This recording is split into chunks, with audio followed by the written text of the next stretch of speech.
Hay una verdad que toda tripulación de submarino conoce. Algunos barcos están malditos. No es superstición vacía, es experiencia. Hay submarinos donde todo sale mal. Torpedos que fallan, comandantes que dudan, patrullas que regresan con tubos llenos y hojas de batalla vacías. Y cuando un barco gana esa reputación, la tripulación lo siente, lo sabe, lo susurra en los compartimentos oscuros cuando nadie más escucha. El USS Wahoo era uno de esos barcos. Su primera patrulla de guerra, bajo el comandante Marvin Kennedy, había sido un desastre completo. Oportunidades desperdiciadas, ataques abortados, un torpedo disparado contra un destructor japonés que simplemente no explotó. La tripulación regresó a Pearl Harbor en agosto de 1942, derrotada, avergonzada, convencida de que algo en el barco estaba fundamentalmente roto. Los marineros lo llamaban el barco gafado. Algunos pedían transferencias, otros simplemente aceptaban su destino. Patrullas mediocres, riesgo constante, ninguna gloria. Y tenían razones para creerlo, porque en los primeros meses de la Guerra del Pacífico, los submarinos estadounidenses estaban fracasando espectacularmente. No por falta de valentía, no por falta de oportunidades, sino por doctrina anticuada, torpedos defectuosos y comandantes que habían aprendido a combatir en tiempos de paz. La Marina Imperial japonesa navegaba con confianza. Sus convoyes cruzaban el Pacífico, transportando tropas, municiones, combustible. Los submarinos estadounidenses los acechaban, sí, pero rara vez atacaban con verdadera ferocidad. Y cuando lo hacían, los torpedos Mark 14 fallaban más a menudo de lo que funcionaban. Así que Japón controlaba el mar, abastecía sus guarniciones, reforzaba sus posiciones, y los submarinos estadounidenses eran poco más que una molestia. Pero en diciembre de 1942, algo cambió en el USS Wahoo. No fue la tecnología, no fueron los torpedos milagrosamente reparados.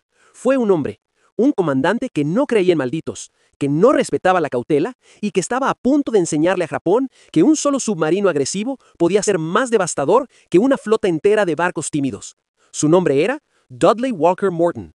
Y lo que hizo en enero de 1943 reescribiría cada regla sobre guerra submarina en el Pacífico. Cuando Dudley Mush Morton subió a bordo del USS Wahoo como su nuevo comandante en diciembre de 1942, la tripulación lo observó con una mezcla de esperanza y escepticismo. Morton tenía 36 años. Era grande, ruidoso, con una voz que retumbaba por los compartimentos de submarino. Había crecido en Kentucky, jugado fútbol americano en la Academia Naval y desarrollado una reputación de romper reglas con una sonrisa. No era el típico comandante de submarino. Los comandantes típicos eran cautelosos, calculadores, conservadores. Morton era lo contrario. Su filosofía era simple y brutal. Atacar. Atacar todo. Atacar siempre. Pero la tripulación del Wahoo había escuchado palabras motivacionales antes. Habían tenido un comandante que prometía éxito. Y habían regresado con las manos vacías. ¿Por qué Morton sería diferente? La respuesta estaba en su oficial ejecutivo, el teniente Richard O'Kane. O'Kane era brillante. Tenía 29 años, era delgado, intenso, con ojos que parecían calcular ángulos incluso cuando no estaba en combate. Había servido como oficial de torpedos en patrullas anteriores, y había desarrollado una habilidad casi sobrenatural para predecir movimientos enemigos y configurar soluciones de tiro perfectas. Morton y O'Kane formaron una asociación que rompía todos los protocolos. En submarinos convencionales, el comandante dirigía desde el centro de control, mientras otro oficial manejaba el periscopio. Morton decidió hacerlo diferente. Él manejaría el periscopio personalmente, observando el campo de batalla en tiempo real, tomando decisiones instantáneas. O'Kane dirigiría las maniobras del barco y calcularía los disparos. Era una violación flagrante del procedimiento estándar, pero Morton no seguía procedimientos estándar. El contexto estratégico era crítico. Era enero de 1943. La campaña de Guadalcanal estaba en su fase final. Japón intentaba desesperadamente reforzar sus guarniciones en Nueva Guinea y las Islas Salomón.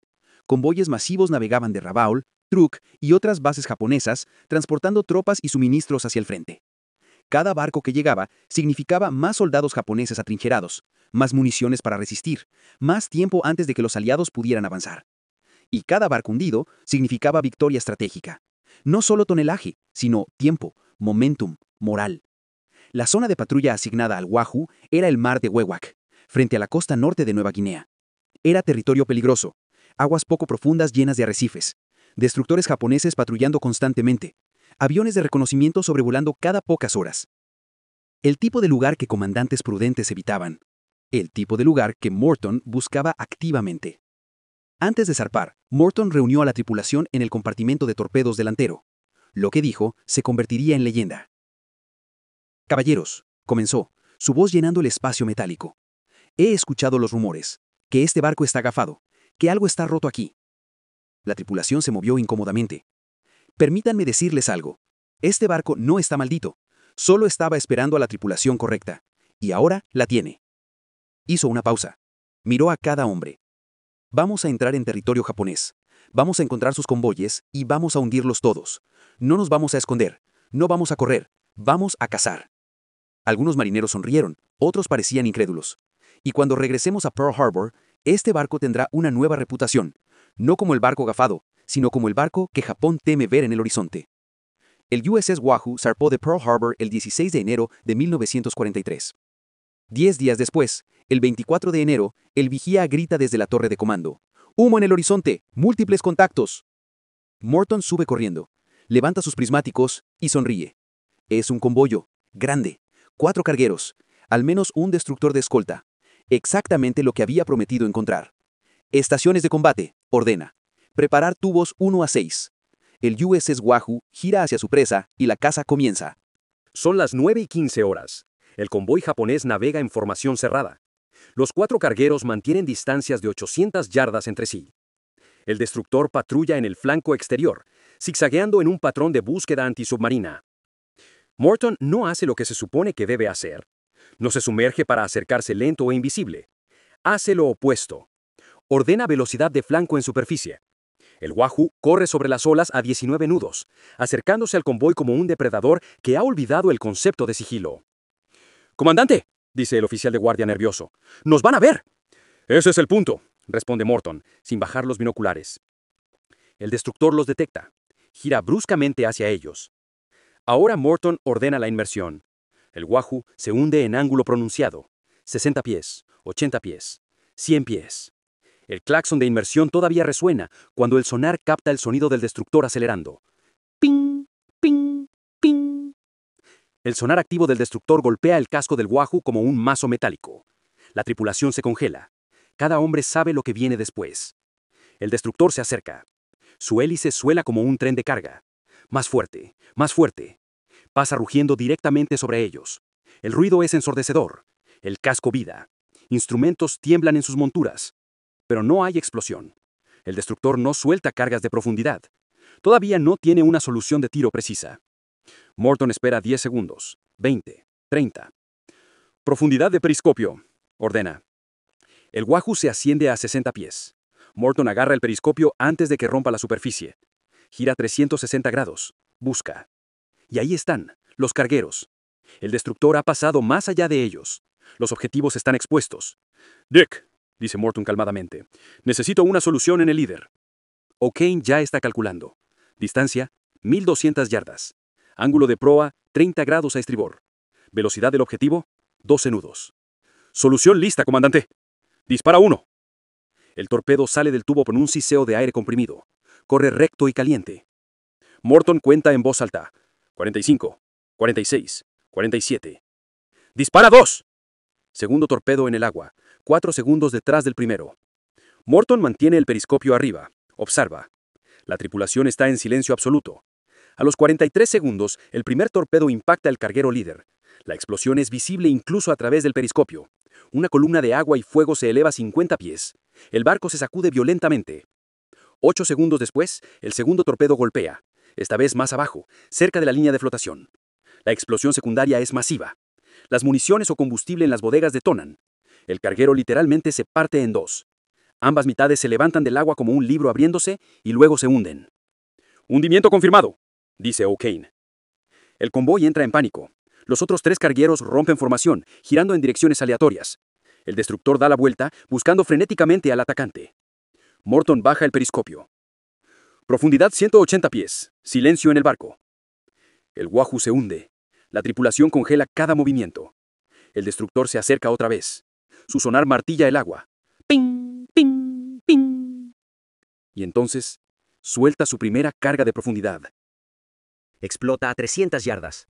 El sonido es como estar dentro de una campana gigante cuando alguien la golpea. Las luces del Wahoo parpadean. Polvo de corcho cae del techo. Segunda carga. Más cerca, 200 yardas. El casco cruje. Un marinero joven cierra los ojos, rezando. Tercera carga. Esta explota a menos de 100 yardas. El impacto lanza hombres contra mamparos. Válvulas vibran. El generador de oxígeno se apaga temporalmente. Por un segundo terrible, todos piensan que el casco ha cedido. Pero resiste. Morton espera. Cuenta. Escucha al destructor hacer otra pasada. Más cargas. Ninguna tan cerca como la tercera. Y entonces, a través del caos, escuchan algo diferente. Un sonido profundo, resonante, como metal retorciéndose bajo presión imposible. Es el segundo carguero hundiéndose. Sus estructuras colapsan, el agua invade cada compartimento. Y finalmente, la implosión, cuando el casco cede a la profundidad. O'Kane marca el segundo hundimiento confirmado en su registro. 30 minutos después, el destructor se aleja, confundido, buscando en la dirección equivocada. Morton ordena subir a profundidad de periscopio. Observa. El convoy está disperso ahora. 2 cargueros restantes huyen en direcciones opuestas. El destructor está a 2 millas de distancia. Dick, ¿puedes alcanzar al carguero de estribor?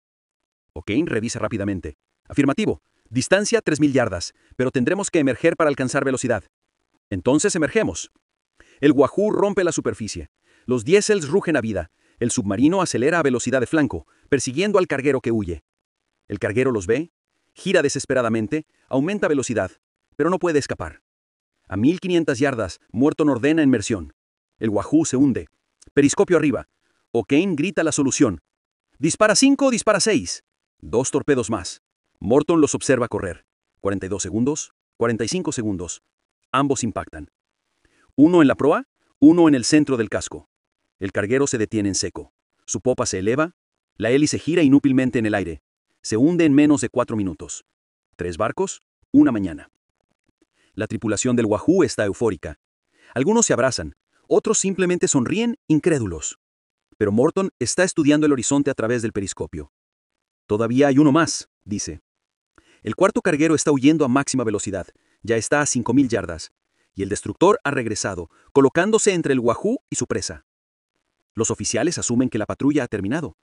3 hundimientos es extraordinario. Es momento de retirarse, recargar, buscar otro convoy. Morton ordena persecución en superficie. Lo que sigue es una cacería de 6 horas. El Wahoo persigue, el destructor ataca, el Wahoo se sumerge, evade, emerge, continúa. Es un baile mortal de resistencia y voluntad. Cada vez que el destructor se acerca, Morton se sumerge a profundidad segura. Cada vez que el destructor se aleja para proteger al carguero, Morton emerge y continúa la cacería. Es exhaustivo. La tripulación está exhausta. El aire dentro del submarino se vuelve rancio por las inmersiones repetidas. Algunos hombres vomitan por el estrés y el calor. Pero Morton no se detiene. A las 16:30 horas, el carguero finalmente comete un error. Gira demasiado amplio para evitar un arrecife. El destructor no puede compensar a tiempo. Hay una apertura. 30 segundos. Morton la ve. Inmersión de emergencia. Dick, necesito esa solución ahora. El Wahoo se hunde. O'Kane está sudando sobre sus cálculos. Distancia, 900 yardas. Ángulo, 15 grados. Velocidad, 14 nudos. Solución lista. Dispara 7, dispara 8. Los 2 últimos torpedos de proa salen. Morton los observa a través del periscopio. Parece una eternidad. 40 segundos, 45 segundos. Ambos impactan. Ambos en el centro del casco. El carguero no se hunde, se desintegra. Se rompe en 2 pedazos que se separan. Ambas mitades se hunden en menos de 90 segundos. 4 barcos. Un convoy aniquilado. El destructor suelta todas sus cargas de profundidad restantes en una furia blanca. 20 explosiones en 5 minutos. Ninguna se acerca al Wahoo. El destructor está atacando por frustración, no por inteligencia táctica. Morton ordena rumbo sur. Profundidad 200 pies. El Wahoo desaparece en las aguas oscuras del Pacífico. Si encuentras este tipo de historia olvidada tan fascinante como nosotros, nos honraría que presionaras el botón de suscripción. Creemos que estas historias de audacia y coraje merecen ser contadas. Y al suscribirte, ayudas a asegurar que no sean olvidadas. Pero la patrulla del Wahoo apenas comienza. Morton tiene 4 torpedos en los tubos de popa, y todavía quedan 2 semanas de patrulla asignada. Durante los siguientes 10 días, el USS Wahoo se convierte en una pesadilla para Japón. Morton caza sin descanso, encuentra objetivos que otros comandantes evitarían, ataca en circunstancias que los manuales prohíben. El 26 de enero, hunde un carguero de 5.500 toneladas con un solo torpedo, El 29 de enero ataca un transporte de tropas escoltado por 2 destructores. Lo persiguen durante 8 horas. Morten evade cada carga de profundidad con maniobras que dejan a su tripulación mareada. Al anochecer, emerge, rodea a los destructores en superficie usando la oscuridad como cobertura y hunde el transporte con 2 torpedos. 1000 soldados japoneses se ahogan. El Wahoo escucha sus gritos a través del casco mientras se aleja. El 1 de febrero encuentra su último objetivo, un gran carguero navegando solo cerca de la costa. Lo acecha durante 3 horas, esperando el momento perfecto. Cuando finalmente dispara su último torpedo, el cálculo de O'Kane es tan preciso que el torpedo impacta exactamente donde apuntaban, justo debajo de la línea de flotación, en el compartimento del motor. El carguero se hunde lentamente, su carga de arroz y municiones derramándose en el océano como sangre de una herida mortal. Cuando el USS Wahoo regresa a Pearl Harbor el 7 de febrero de 1943, la torre de mando está decorada con pequeñas banderas japonesas pintadas. 9 en total. 9 barcos hundidos, 20.000 toneladas de envío destruidas, en una sola patrulla de 23 días. El muelle está lleno de marineros, oficiales, periodistas. La tripulación del Wahoo marcha por la pasarela como gladiadores victoriosos. El barco gafado se ha convertido en leyenda. Y Dudley, Mush Morton, sonríe, porque ha probado algo que otros comandantes habían olvidado. En guerra submarina, la agresividad vale más que la precaución. El ataque audaz supera a la defensa prudente, y Japón acaba de aprender esa lección de la forma más dolorosa posible. Lo que Morton no sabía cuando regresó a Pearl Harbor era que su patrulla había llegado en el momento exactamente correcto. El alto mando de la Marina Imperial japonesa había estado evaluando la amenaza submarina estadounidense durante meses. Los informes de 1942 eran consistentes. Los submarinos enemigos eran ineficaces. Atacaban rara vez. Sus torpedos fallaban frecuentemente. Las pérdidas de barcos mercantes eran manejables. Basándose en estos datos, Japón había asignado recursos limitados a la defensa antisubmarina. Los destructores se necesitaban en batallas de superficie. Las escoltas de convoyes eran mínimas. Las rutas marítimas apenas cambiaban. Y entonces llegaron los informes del convoy en el mar de Wewak. 4 barcos perdidos, un solo submarino, persecución durante todo un día, agresividad sin precedentes, precisión mortal. Los analistas en Tokio quedaron atónitos. Esto no era el comportamiento de los submarinos estadounidenses que conocían. Esto era algo completamente diferente. Y entonces llegó la pregunta aterradora. ¿Qué pasa si todos empiezan a atacar así? La respuesta japonesa fue inmediata y costosa. Las rutas de convoy se modificaron, añadiendo cientos de millas a cada viaje. Las escoltas se duplicaron, lo que significaba que destructores necesitados en combates de flota eran reasignados a protección mercante. Los horarios de navegación se volvieron erráticos, complicando la logística. Todo porque un solo submarino había demostrado que la agresividad funcionaba. Pero el verdadero impacto fue psicológico. Los capitanes mercantes japoneses que antes navegaban con confianza, ahora escaneaban el horizonte con terror. Las tripulaciones exigían escoltas mayores. Algunos barcos se negaban a zarpar, sin protección de al menos 2 destructores. El dominio psicológico que Japón había disfrutado en sus propias aguas comenzó a erosionarse. Y otros comandantes de submarinos estadounidenses tomaron nota. Si Morton podía hacerlo, ellos también. La palabra se extendió por la flota submarina. La cautela había terminado, la era de la agresividad había comenzado. El Wahoo realizó 5 patrullas más bajo el mando de Morton. Cada una fue devastadora. En su tercera patrulla, hundió 4 barcos en 3 días. En su cuarta, penetró el mar de Japón mismo, territorio considerado suicida, y hundió otros 4. Los japoneses comenzaron a llamarlo el submarino lobo. Había reportes de tripulaciones mercantes que se negaban a zarpar si había rumores de que el Wahoo estaba en la zona. Algunos barcos incluso regresaban a puerto cuando avistaban cualquier periscopio, sin confirmar si era enemigo. Morton se había convertido en algo más que un comandante efectivo. Se había convertido en una leyenda viviente que aterrorizaba al enemigo. Pero la agresividad que lo hizo famoso eventualmente cobró su precio. En octubre de 1943, durante su 7ª patrulla, Morton decidió entrar al mar de Japón por el estrecho de la Perouse. Era extremadamente peligroso. Aguas poco profundas, campos de minas densos, patrullas aéreas constantes. El 11 de octubre de 1943, aviones japoneses detectaron al Wahoo en superficie. Lo atacaron con cargas de profundidad aéreas. El submarino se sumergió, pero las aguas poco profundas ofrecían poco refugio. 3 destructores convergieron. Durante horas lanzaron cargas de profundidad. El Wahoo maniobró, evadió, luchó. Pero finalmente una carga explotó demasiado cerca.